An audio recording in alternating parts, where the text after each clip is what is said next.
You got into the safety business because you wanted to protect people, but somewhere along the way, the job started controlling your time, your schedule, your priorities, even your income potential. What if the expertise you've built over the years in the field can give you something more? More freedom, more control, more ownership of your future. I'm Sheldon Primus, the author of 7 Steps to Starting a Profitable Safety Consulting Business and the host of the Safety Consultant Podcast, with more than 350 episodes helping safety professionals become consultants and grow their career. Consulting changed my life. In fact, I'm a full-time RVer, and one consulting contract paid for my home I live in today. Now, I help safety professionals build their own consulting practice through bi-weekly coaching calls, accountability, and personal guidance. But this program isn't for everyone. Start with the Consultant Readiness Audit at sheldon.coach. What if everything we thought we knew about safety was just interference? From the host of the Rated R Safety Show and the founder of Safety FM comes the complete Signal Transmission Trilogy, now available in one powerful edition. Safety, in my opinion, the book that started the conversation. Safety Mutation, where the boundaries of culture, systems, and belief begin to break. And now, Safety Transmission, the final piece of the signal. For the first time, all 3 books are together in one volume. The Signal Transmission Trilogy, Complete Edition. This isn't just about compliance. It's about consciousness. It's about decoding the way we think, lead, and live, inside and outside the system. Whether you've been following the signal since the beginning or you're just now tuning in, this is the version to own. Search Signal Trilogy on Amazon or visit safetyfm.com to get your copy now.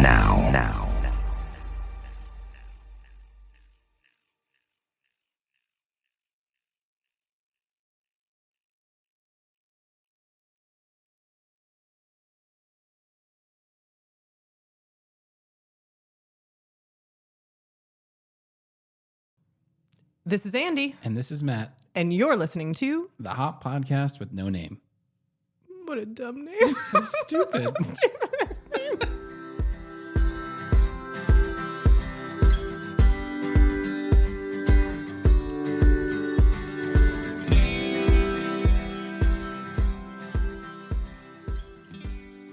Hey, it's Matt.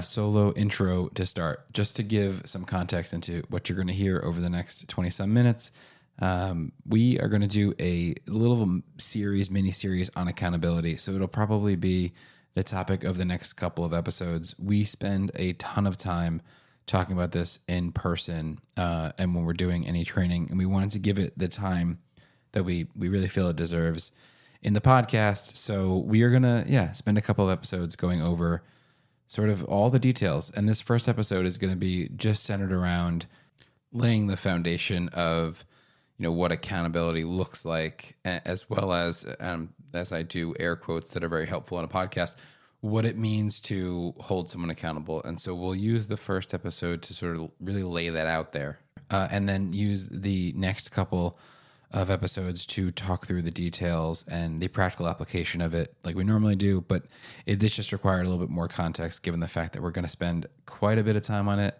And we're going to jump right in. So with no further ado. All right. Should we start with homework?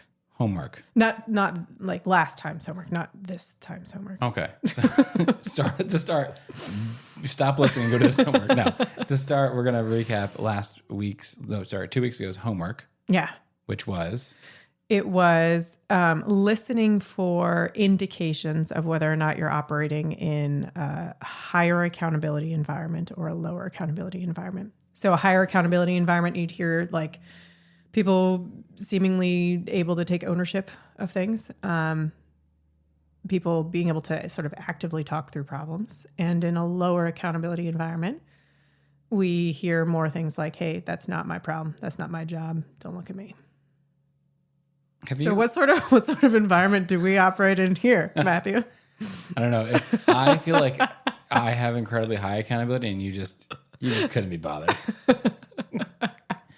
There's a guy forwards the email. I was like, Andrea, it wasn't on an email. And you're like, yeah, but it's in your inbox. And It's in your inbox. Yeah. Go take a look at it. It's just the kiddies just sitting in the office. Like, what's going on here? So I thought about my environments and your work and whether environments. I've been in a high accountability or low accountability environments. And so when I was in grad school, I was working in retail. And as you can guess, wasn't always the highest accountability environment in a retail where everyone feels like they are just a cog in the wheel, right? No one at the store level is really going to make any change that's meaningful. So everyone just feels like they're here. I get my OSHA mandated break schedule that I have to follow, and just get me out of here as soon as possible. And it typically, unfortunately, you've probably visited stores like this where it just sort of bleeds over into the customer service, and you always have some people there that feel high accountability no matter what. Yeah. Which is true all over industry as well, where just because someone is able to take ownership and accountability doesn't mean that it's directly indicative of what that environment is. But if most of the people, like in retail stores that was in, people didn't really want to be bothered with anything. They didn't want to ever take ownership, but there were outliers. And then as I transitioned over into the startup world, they do things to incentivize you to take ownership. They give you typically like some share of the company. If you're early enough. All right, so like structurally. Exactly. So you are going to feel more accountable if you feel like it's your company, right? Yeah. So all of a sudden they're like, here's an equity stake in what we're doing. Yeah, I'm in. I will show up early. I'll stay late. I'll do all those things that they traditionally tell you what looks like to be highly accountable. But you felt like you had ownership, right? Because you were an owner of the company. And so I've kind of seen these. So you've been on sort of both ends of this environmental spectrum of what it looks like to have an environment that either allows you as an individual to feel accountable or makes it very, very hard to feel accountable. And maybe that's where we should start this discussion, is trying to separate out the notion of accountability as a product of an environment versus the phrase that we often hear, which is, Matthew, I need to be able to hold you accountable. And the mix up that holding people accountable leads to an environment that is high accountability. Yeah, because that's really where I don't know if this is true everywhere, but at least where I came from, we kind of confused the terminology quite a bit. Where we would say something like, hey, we need to hold that person accountable. And really, like, if you couldn't use the word hold or accountable to rephrase what that meant, what we meant was we need to create consequence or punishment for this individual. Like, whether that be like progressive HR disciplinary action or, putting somebody on a performance improvement plan, or anything that would be considered like a negative man-made consequence for your behavior. And it served two purposes. It served to teach this individual that this behavior is not tolerated, but also to send a message to everyone else that if you do this behavior, you will be held accountable to that action, and therefore you will have these consequences. So I hope that witnessing someone deal with these consequences is enough deterrent for everyone else to not do this behavior. Yeah. So that notion of holding someone accountable, covered large ground, right? You're gonna learn. you're gonna learn today. But then also everyone else was supposed to witness that, which we would argue in this hop space it's a very unhealthy view of what accountability is, and not something that fits well into how we see the term accountability actually used in an organization that understands hop concepts. Because in the hop space, this idea of holding someone accountable doesn't make a ton of sense. Actually, the words themselves don't. It doesn't even make a ton of sense, because true accountability is much closer to the word ownership. And you can't hold someone to ownership. Not yet. I'm trying. I'm going to keep trying to. I'm going to make it. I'm going to make it stick. Yeah. So maybe let's separate the ideas. The thing that we just talked about, the holding someone accountable, let's actually, for the sake of this podcast, use that as punishment. We're going to just throw in the word punishment instead of using the word accountability to try to make things clearer. And then let's talk about accountability by the definition that we'd argue is much healthier. And that definition, it's the Merriam-Webster definition of it. Shout out to Merriam-Webster. I'm sure they're listening. Big shout out. Big fans over here. Merriam-Webster. If we can get you on here once, we'd love to do it. That's something we've been talking about for a long time. Sponsored by Merriam-Webster. It is, so accountability by that definition, we would argue, is the healthier definition. It's somebody's willingness to take responsibility or accept responsibility for their actions and to account for, meaning to tell the story of their actions. And the part of that definition that I think is incredibly important is the fact that it's someone's own willingness to take responsibility. Meaning that either like a person either feels responsible or they don't in any given situation. You can't demand somebody feel responsible. You can't force someone to feel responsible. You can't use punishment to make someone feel responsible. You either feel it or you don't for a given situation. And there's a couple different buckets, different factors as to why somebody either would feel responsible or not feel responsible. The first bucket, we don't have a ton of control over in an organization because it's the individual and kind of how they see the world, right? So it's like if you were going to sit with someone, maybe a psychiatrist or a psychologist, and sort of unpack how you see the world, that plays a part into whether or not you can feel responsible for your actions. Do you feel like you're a victim of environments, or do you feel as though you have some sort of agency in the world? But that is not the only factor by any means. The environments that we're in also are highly indicative of whether or not we can feel responsible or feel ownership. So, should we describe those environments? Low accountability environments and high accountability environments? Yeah. Yeah? Let's do it. I'm in. All right. Okay. You got me. Matt's in. All right.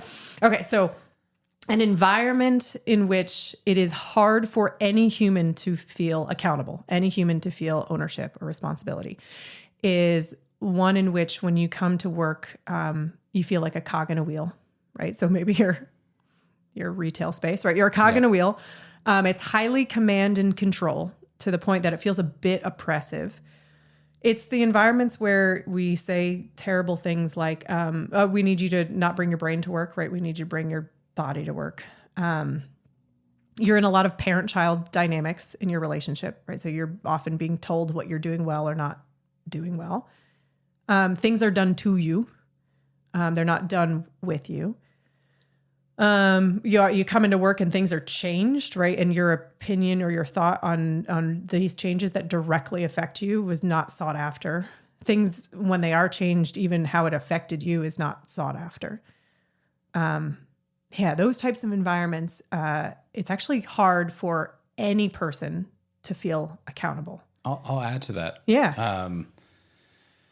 I'm just thinking about this now because of all of my retail experience, but which was when churn was very high. So when people left the company, when turnover was very high, it's very hard to feel accountable because you just feel like you don't know anyone. There's no sort of like, hey, I'm constantly feeling like I'm covering for someone or I'm being leaned on for my expertise, but not rewarded for expertise. And now how can I take any ownership if it's like, I feel like I'm just being used? Yeah. And that's something that we hear a lot, but I personally went through the retail side, but we hear a lot in our conversations. And part of that attrition, sometimes when you tie back to why people are leaving, has to do as well with the environment of, I feel like I'm in parent-child relationships all the time. And like my ideas are not sought after, right? So they feed into each other. All right. So that's a low accountability environment. In those environments, that's where you often tend to hear people say things like, that's not my job, or, don't ask me, ask don't my ask boss, me, ask my we boss. talked about. Yeah. Last week, 2 weeks ago. I keep saying last week. I'm going to get it. I promise. It's lots of practice, Matthew. You'll be. And I mean, and just to be clear, in any group of people, you're going to have some folks that are just apathetic to their job, right? But this is when you hear a large number of people saying things like, hey, don't look at me, look at my boss for that one. So that's low accountability environment. And by the way, the reason why all of those things make it a low accountability environment, it's because it's really hard to take responsibility for your actions if you don't believe your actions are your own to take. But we can also picture the inverse of that. We can picture an environment where accountability is pretty easy to come by and that most people can feel accountable. And that's the one where you're not in parent-child relationships. You're in adult-adult relationships. People are super interested in how things are affecting you. Your expertise and your ideas are sought after. You feel as though you have some level of ownership or agency to make changes. You feel as though your brain is valued. You don't feel like you're just a cog in a wheel or a number that's easily replaceable. In those environments, once again, you're going to have some folks that are apathetic, but a large majority of the people are able to feel ownership because ownership is allowed to be felt. Yeah, and another way to think about that is, that agency is given, which we'll talk more about, I think, later. But I know that for me, when I was in these high accountability environments, no matter who I was reporting to, if we had a question, they would look at, whoever the expert in the room was. And they would say, yeah, I might be the most senior by title, but I don't have all the expertise. What do you think we should do? And what are the gaps in getting that done, and how can I support you, versus you're going to go and do this right now. And that's such a big difference. And the other part of this conversation is we're talking about it as if it's, we're giving you a way to look at it and it's fairly static. If you want to know where you are, you can start to sort of count the people that are talking in the, well, not my job, not my problem, whatever that is. And the kind of people that are saying, yeah, I think we can go, let's try that out. I think we can make it work. And that's, you get a sense over time which way you're headed. And that goes back to the environment we're creating. Right. And it's not even just like an organization is either an organization of high accountability or low accountability. It can change by team. It can change by leader. It can change by working team. It can change by plant. It can change by relationship type. It can change about whether we're talking about the parent-child's contractor, dynamic versus the dynamic of folks that are, in the plant. So knowing whether or not we are in a high accountability or low accountability environment is helpful. And the reason why it's helpful is that is something we can affect some change over, which I think we'll get to next episode on how to affect some of that change. As a leadership team, we have some influence, actually a fairly large influence, over whether or not the environment that we've created around us is a high accountability or a low accountability environment. We do not have the ability to control how people feel, like as whatever they're unpacking with their psychiatrist or psychologist, right? We can't control whether an individual has a victim mentality or not, but we can certainly create an environment where accountability is much easier to come by. So that's accountability in the way that we want it to show up in an organization. But let's go back to this idea of punishment or the idea of holding someone accountable. Because what we want to make clear is in this HOP space, we want and need accountability. But we also recognize that we do need to use HR disciplinary action. They're just not for the same things. So HR disciplinary action, or putting somebody on a performance improvement plan, how it's generally used in organizations, we use those as tools when we have a person problem. Meaning we made a hiring mistake. Like if we could go back, we just wouldn't rehire this human. For lots of reasons. Like these are, folks that are extremely hard to get along with on a team. Not like a differing professional opinion, but they're people who are like bullying. They're people who don't listen to their peers. They don't listen to direct information from a boss. They are the person that they create problems around them everywhere they go. And in most organizations, it's not a very large number of people. Like you'd call them the bad apples. I hate that, but yeah. It's not a mystery as to who these people are. When we do have person problems and we finally are able to use performance management tools to give them you give people a fair chance to change whatever's going on before you ask them to leave. When that happens, we're really sure we have a person problem. If they are exited from the organization, everyone thinks, oh man, it's about time. Like, Thank goodness. Thank goodness. We're not describing, we make a joke like the loud chewers. like if somebody's like usually person problems, they're not the people who, in a more serious note, like are healthy in sort of how they may disagree.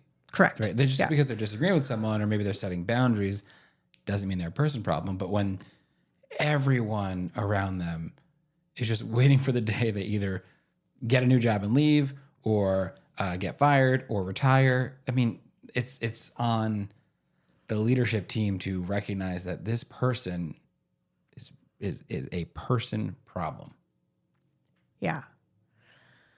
Which most of us, like if we are with a group of people that we work with fairly routinely, we already know who those folks are, right? We tend to know them by first and last name, and many of them have nicknames, and not in a good way, not in like the loving nickname, right? So, Helpful Harry.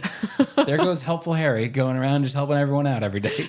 all right. So HR disciplinary action is a fair way to help people adjust how they're showing up before we ask them to leave the organization, that we use when we have a person problem, which another way of saying that is we have a hiring mistake. And if we removed that person, the problems that we're seeing would go away, right? That's a pretty clear indication we're actually dealing with a person problem.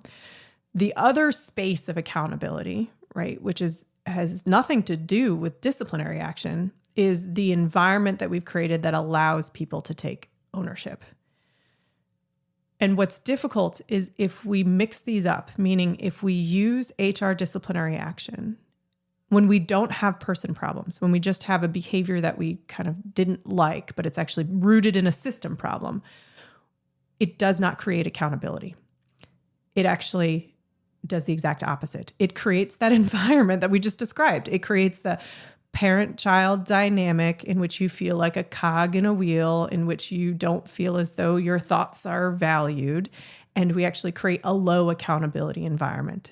In many places that misuse HR disciplinary action, those are the places that you will hear people say, that's not my job. That's not my problem. Talk to my boss. But it creates the compliance mentality that sometimes leads into malicious compliance. Yeah, absolutely. I mean, and then you're talking about potentially tanking productivity, and then it makes it worse and worse and worse. Yeah. So there's a lot wrapped up to mixing these concepts up. Not only as we described what you just said, right? Compliance mentality or malicious compliance can be a problem. We also end up exiting people that don't need to be exited, right? They are not person issues. And it's a huge waste of money, right? The amount of time that we spend bringing somebody on board, that we spend training people, and suddenly to exit someone because we think that we have a person problem when truthfully we don't. All of that are things that are just not a strategic way for us to be able to handle what's happening in our organization. And on the flip side, if we are creating directly or indirectly this low accountability culture, and it's increasing attrition. Mm-hmm. I mean, it's the exact people are leaving because they don't want to be here, because they're just a number, they're just a cog, and it's just not the environment they want to be a part of. And that's also the opposite of it, which is now we're spending more money to bring people back in and train them, and it just becomes this sort of cycle. Yeah. So kind of our first step to kind of adjusting this accountability difficulty is being able to separate out what we just talked about so far today, right? This idea that we want to need accountability, but accountability is not the same thing as disciplinary action or punishment. Accountability is the culture that we create that allows people to take agency. If you don't feel a sense of agency, you can't feel a sense of ownership, you do not feel accountable. The thing that we have control over as a leadership team is the type of environment that we've created. And we use our disciplinary action policies as a fair way to deal with person problems. So, where do we want to take it from here? I mean, we could go anywhere. We could talk about the fact that these person problems don't show up just in events all of a sudden. We could talk about, and we will talk about in the future, like how do you make an environment where people can feel accountable, ownership. Let's do this. Let's start here. Okay. All right. Let's leave people with just this thought so they can mull over it. and then we'll give them a tiny bit of homework. So you just mentioned something incredibly important. It's the idea that when we do have a negative event, whether this be an operational upset, a quality issue, a safety issue, oftentimes people are left with this idea of like, well, how do I know if we have a person problem? Like how do I know if I'm supposed to discipline somebody as a result of this event? And the difficult part, but in one case, extremely difficult because it's different from what we've done before, but in another case, incredibly helpful, is that events are not times for us to have to be thinking about disciplinary action, because person problems are person problems before events occur. They are not like, you don't have a person who is not a person problem suddenly become one, right? At the moment that an event happens, and suddenly we have to now decide whether HR disciplinary action is the right path. Why that becomes difficult is because it's very different from how we've done things in the past, right? So it's a departure from what's known. We'll talk about that more in the next episode. But maybe we just want to have people mull over a bit of a subject for their homework. So some light reading. Light reading. So just some. Sometimes on the surface, this seems to make a ton of sense. And then we find out that there's like a bunch of exceptions to the rules in our head. And so I think what we would like people to think about is, when should people be punished in an organization? Like, what is their personal belief system on that? When should people be punished?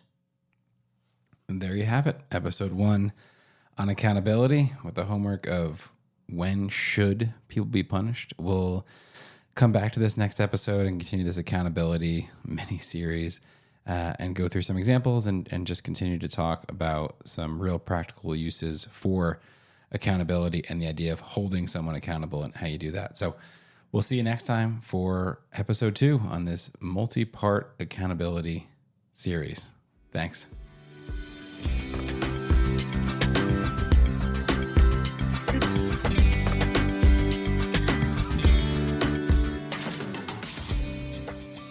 Well, that's it. Yep, another one in the books. We did it. If you want to send us any of your thoughts, actually fling us any of your thoughts, you can do so at the website www.hoppodcast.com. That's HOPPODCAST.com. It's still such a stupid name. It's such a stupid name. We look forward to hearing from you. Thanks for listening.